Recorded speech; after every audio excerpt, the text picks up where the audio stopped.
Well, hello guys, hello. Welcome back to the Big Fat Psychic channel. I'm so pleased to be reading again for you today. Okay, so I'm going to look straight at Megan and see how she is feeling about things. Let's see if we can get in there and see what's going on with her. How is... right, so what's the state of Megan mentally?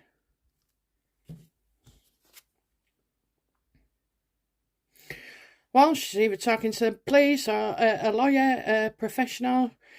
She's wondering what somebody else is thinking. Okay, she's wondering.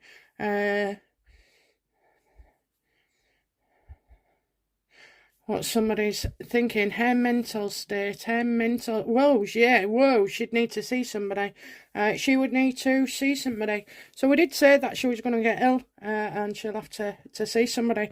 I think first thing they do is maybe take blood tests. So if we see the page of Pentacles anyway, that's my blood test card.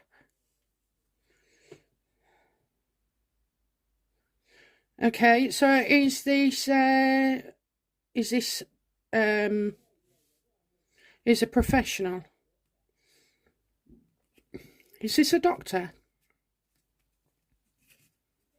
Is Megan seeing a doctor? She's seeing a professional about her mental state.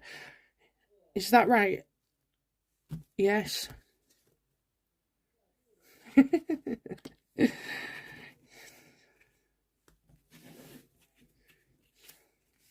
Okay, so yeah, she is. She's seeing a professional. Okay, thank you very much. You know, sometimes cards talk to you.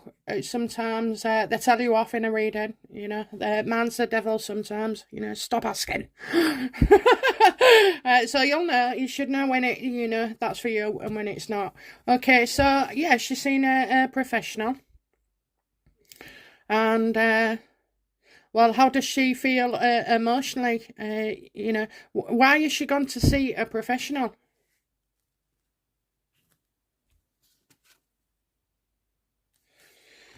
Because she doesn't trust anybody, she doesn't trust anybody now. She's like...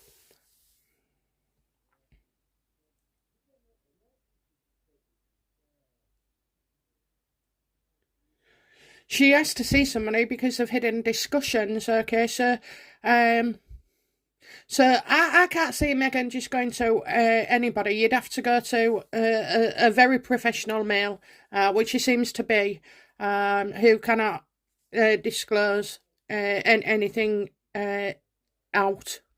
And at the end of the day, if you're seeking help, they're kind of like maybe psychiatrist is seeking answers, seeking answers. So he might be saying to her, what symptoms. So what symptoms has she got? Well, we know she's paranoid, always trying to be in control.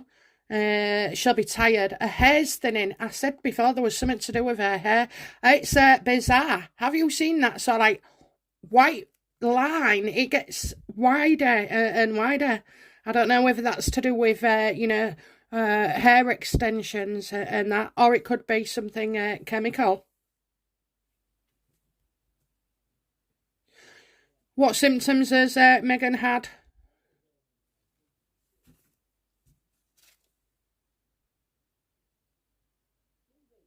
Well, this is definitely, this is definitely deliberate. It's definitely in the mind. She's so angry all the time. She feels everybody's against her, bringing up the past, trying to hammer her. She's not sure of herself anymore. She's not sure of herself anymore.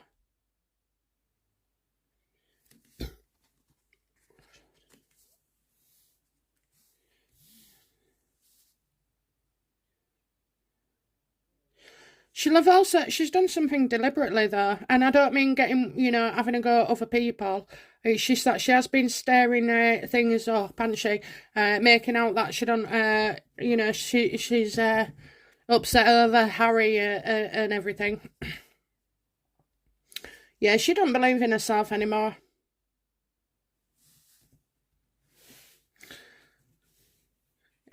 So he will do, he will organise blood tests. What will Megan's blood test show?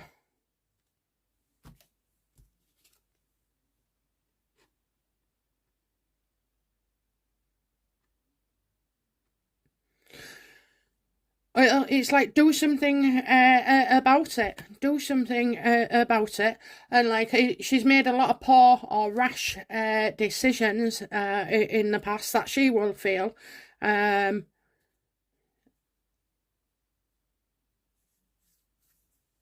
wasting my potential. I'm so much better than this. So she's very uncomfortable.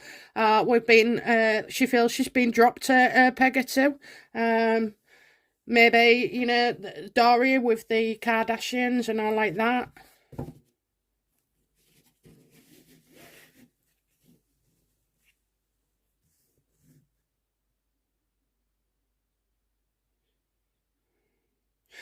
She's been so focused on trying to take revenge and be spiteful and competitive with everybody else, okay, that she's lost herself. Now, everybody, I don't care who you are, Jack the Ripper, anybody, you all have a soul, and that is a beautiful soul. What you do with it when you get down here is by the by. But, you know, we all have a beautiful innocence in us. And, you know, that's just the way it works, unfortunately. And as most of us cannot fathom out yet the true nature of our existence, that is something I have to accept, even when I know that there's some really, really bad people out there. But, you know, Megan compared to them, no, she's an irritation. She's an irritation. And the thing is, she's like you know, it's like tennis. I don't know. I don't think balls make that noise, but you know, she's back and forth, and you know, the players do change. The court remains the same. Will Megan be diagnosed? You have to have a real strong psychiatrist, you know, to say either you're a narcissist or you're bipolar or borderline personality disorder. Okay, I've got one. Yes, join the club. And well, I thought it was really brave telling me. But I didn't get angry. I didn't react. I didn't say, no, you're lying. I did it. I didn't. I took it on board, and it took me a couple of years to sort of like try and measure my responses and control myself. Okay. And that's how I feel Megan is. So let's have a look. As the psychiatrist told Megan, she has let's go for borderline personality issues.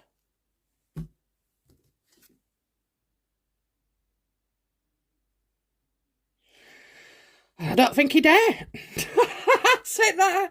You know, what is it? Spite, vindictiveness, anger, refusal to others.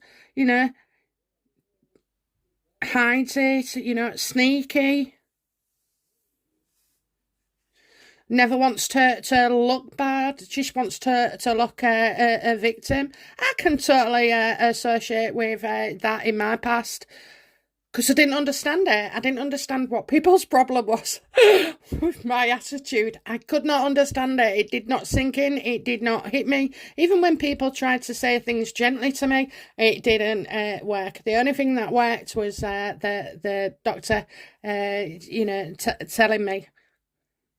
But he also explained why as well, you know. So it's a blessing, really. I mean, I still have to keep it under control. I used to enjoy it. I'm not getting a load off your chest and telling people what you really, really thought of them. It was cathartic. No, you can't do that, can you? So freaking woke. Okay, so yeah, I don't know whether he has, but he definitely feels like that. Has he told her? I think he has. How does Megan feel about what he's saying to her? Oh, hang on a minute. I want to know this as well. Is she bipolar?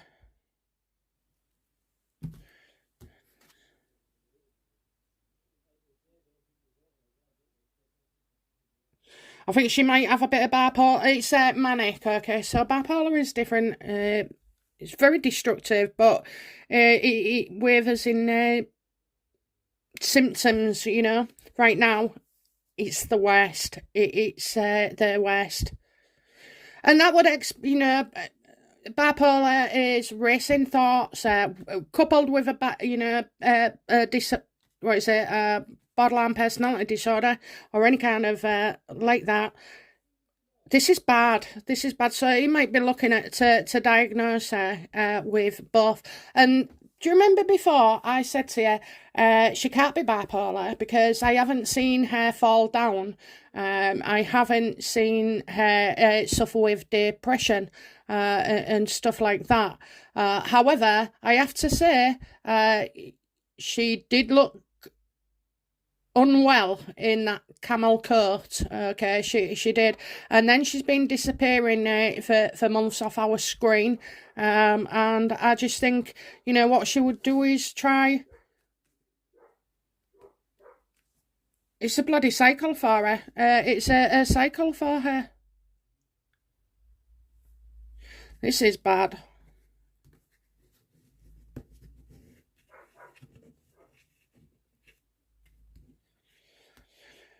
So, how does Megan feel about being told then that she could have bipolar? There's something, it begins with C, cyclo something, and it's where you cycle up and down, rapid cycling. It's actually, she's not in the delusional one where she's seeing things. That's bipolar 1. Bipolar 2 is bad, still bad. But this other one, she could have a lesser form. So all the words in these speeches, all the grandiose things and buzzing herself up and, you know, all the anger and taking everything personally and, you know, not feeling good enough, basically. Always insecure. I mean, at the end of the day, she had to sort of like work on Harry. It wasn't something that came natural for them being together. He did try and chuck her, and I suppose was also texting other women as well. I mean, if you tell somebody they're pregnant and the bloke marries you for that purpose, you are going to be insecure because you did it on the wrong foundation, and now you'll never know if he'd have actually wanted to marry you, without feeling that he had to. None of this is good.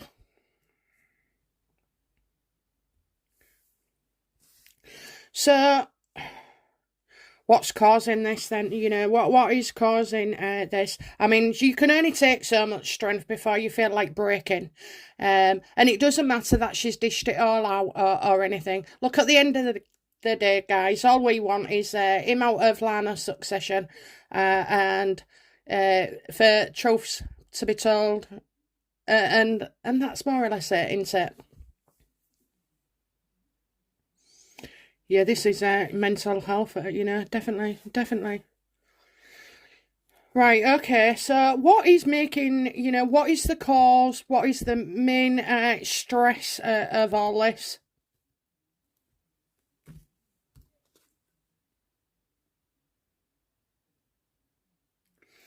She's created all this stress.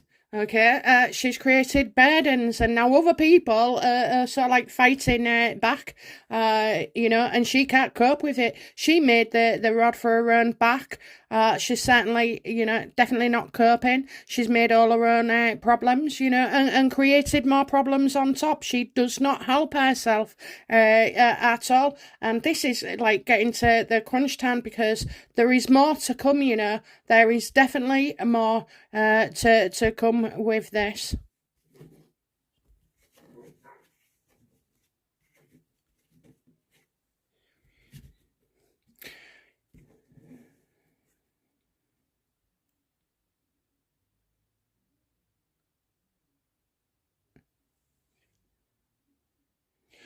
Okay, so, other people fighting back, talking back, standing up. No, that ain't true, poppycock.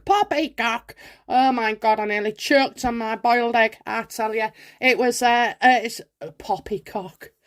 As if they'd be bothered one word out of all the sex scenes and everything, and the kissing on the lips and COVID and all like that. You think they'd be bothered? I don't. I don't at all.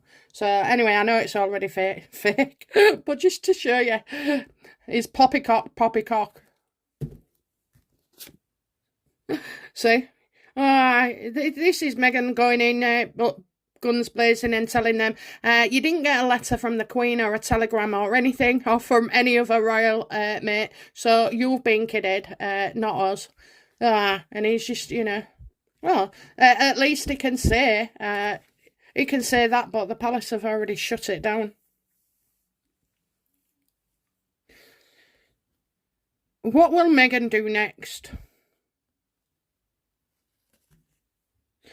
There's nothing more dangerous than having no hope. That is a killer.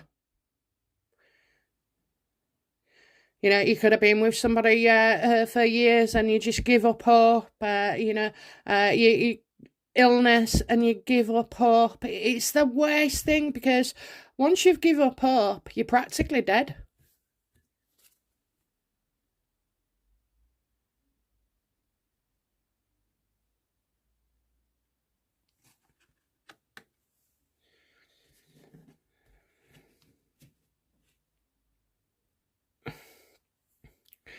Well, then she's going to make out all her dreams have come true and that she's the happiest that she's ever been. She has asked for something. She wants somebody to say yes. So she's asking for something, and boy, is she going to get it. What does Meghan wish for?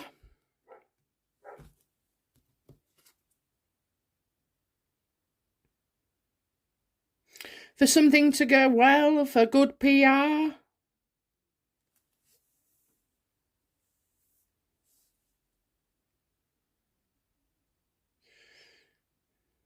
New ideas.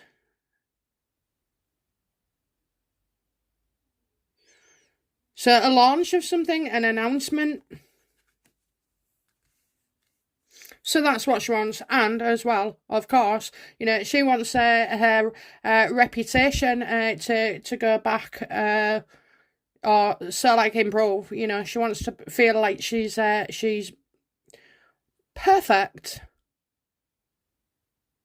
It's about raising, Harry and Meghan's reputation. That's what it is. It's all about reputation. That's all she thinks about. It's all she cares about. This is the problem that's sending her over the edge.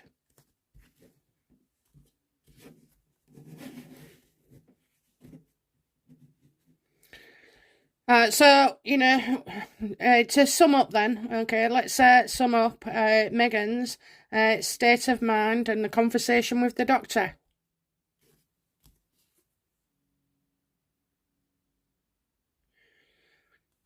Stay positive, telling her to stay positive.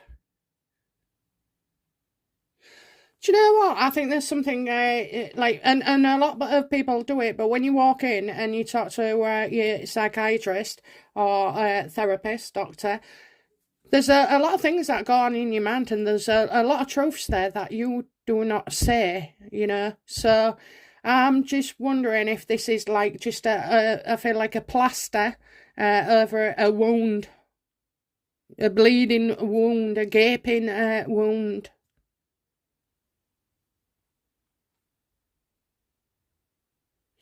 This doesn't go away neither. It comes like, this is lasting quite a while. And even if it, she'll have a temporary win, then it goes back down again. Back down again. So she's not going to get the news that she wanted.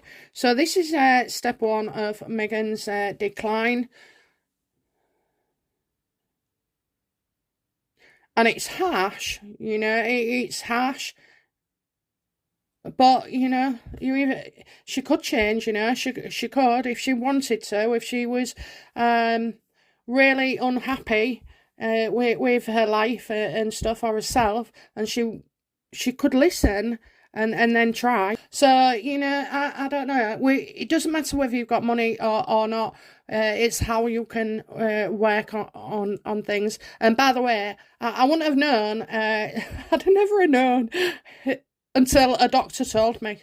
You know, if somebody else had said it in the family, or I'd have just thought it was a name that they was calling me. So, you know, hopefully, I don't know. He won't quite. He's not going to be quite happy with her.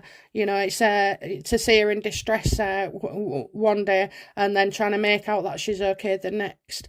They are just kind of symptomatic of what he thinks is wrong with her. So there you go. So she won't be happy. Sticking a plaster over her wound. That's what it amounts to. Otherwise, you know, she'd have that where she's nice, happy, and recovered. Okay, recovered. I don't see that whatsoever. Okay, guys, that's it from me, and I'll be back soon with another reading. Bye now. Bye bye.